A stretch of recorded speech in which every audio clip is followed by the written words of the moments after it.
کومو کسان ته چې د بېنظیر روپۍ میلاوېدلې او کارډونه یې بلاک شوي نو د هغو لپاره د خوشحالۍ خبر او کومو کسان ته چې روپۍ د مخکې نه میلاوېږي نو هغو ته خو هسې هم میلاوېږي خو اوس په تاسو ته نورو روپۍ چې دي دا به هم میلاوېږي په دې ویډیو کې لیله مکمل معلومات در کوم د ویډیو معلوماتي او د غریبانان دپاره تاسو ویډیو راولی دا مخکې شیر کړئ چې نورو کسان ته هم ورورسي ځکه زیاتر غریبانان به له دې نه نه خبر د کومو کسانو کارډونه چې بلاک دي نو هغه به نه خبر کومو کسان ته چې میلاوېږي هغه خو الریډي د خپلو روپو چې دی هغه تپوس کوي خو د کومو چې بلاک شوي دي نو هغه اکثر د روپو تپوس نه کوي نو ستاسو کارډونه چې بلاک شوي دي تاسو ته خو د بېنظیرو روپۍ چې دي دا نه میلاوېږي خو د ماشومانو وظیفه چې ده هغه به تاسو ته میلاوېږي نو د ماشومانو وظیفه چې ده هغه راغلې ده د دې نه مخکې موږ تاسو ته ویلو چې د اپریل په میاشت په اولنۍ هفته کې چې دی دا روپۍ به شروع کېږي خو اکثر موږ ووایو خو د هغو له طرفه پکې اپډېټ راشي ټایم چې دی بیا چینج کړي خو دې ځل چې دی په اولنۍ هفته کې چې دی دغه روپۍ شروع کړئ نو تاسو خپلې روپۍ چې دی هغه رااخیستی شئ د ماشومانو خو کومو کسان ته میلاوېږي اول نمبر خبره خو دا ده چې کومو کسان ته میلاوېږي داسې نه چې تاسو لاړ شئ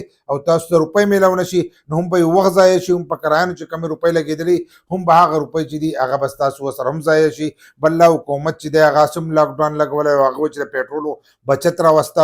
غواړي او لکه قسمه قسم خبرې هغو کوي نو د هغې د وجې نه چې دی سکولونو له هم چوټیانې ورکړي دي دغه شانتې په ټرانسپورټ کې چې دی هغه هم وایي چې زیات استعمال نه شي نو تاسو به اول چې دی د دې به معلومات کوئ چې تاسو ته دا روپۍ میلاوېږي که نه میلاوېږي نو دا به هغې کسانو ته میلاوېږي چې د کومو کسانو ماشومان چې دی هغه په پابندۍ سره سکول ته تلي چې په پابندۍ سره سکول ته تلي او 70% د هغو حاضري بل لا چې د هغو د سکول ویریفیکیشن شوی چې سکول ویریفیکیشن یې نه شوی نو بیا هغو ته نه میلاوېږي دا روپۍ ځکه چې د بېنظیر کم ټیم دی چې هغې سکول ته نه تللی نو هغې ماشومانو ته به دا روپۍ نه میلاوېږي بل لا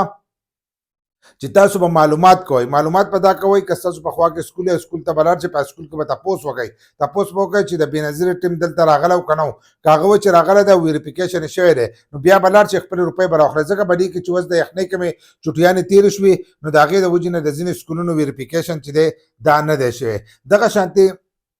ځینې کسان دي چې د هغو د دغه د دې اوس چې د 19 مارچ نه چې د چوټیانې ورکړی شوي وي ځینې کسانو له د دې نه زیاتې ځینې د دې لاکډاون د وجې نه چوټیانې ورکړی شوي د هغو د سکولونو ویریفیکیشن هم نه دی شوی کم چې په ښکته علاقو کې پاتې کېږي نو د هغو د دې د وجې نه ویریفیکیشن نه دی شوی نو د کومو کسانو چې ویریفیکیشن نه شوی نو هغو ته به نه میلاوېږي د کومو چې ویریفیکیشن شوی دی نو هغو ته به میلاوېږي نو تاسو به ځئ او په سکول کې معلومات کوئ که د هغو ټیم درغلی نو بیا تاسو د خپلو ماشومانو وظیفه رااخیستی شئ که نه یې درغلی نو تاسو نه شئ رااخیستلی خو د نن نه دغه روپۍ چې دي دا شروع شوې تاسو تللی شئ او د خپلو ماشومانو روپۍ رااخیستی شئ که نوي کسان دي که زاړه کسان دي یا د مخکې نه کارډونه بلاک شوي نو هغه کسان ته چې دی هغو ته به هم د ماشومانو وظیفه میلاوېږي خو د بېنظیر روپۍ چې دي دا به ورته نه میلاوېږي نو لاړ شئ او د خپلو ماشومانو د روپو چې دی تپوس وکئ او چې روپۍ راخلئ نو د هغې سره رسید چې دی دا لازم راخلئ چې څو روپۍ دي او تاسو ته څو روپۍ میلاو شوي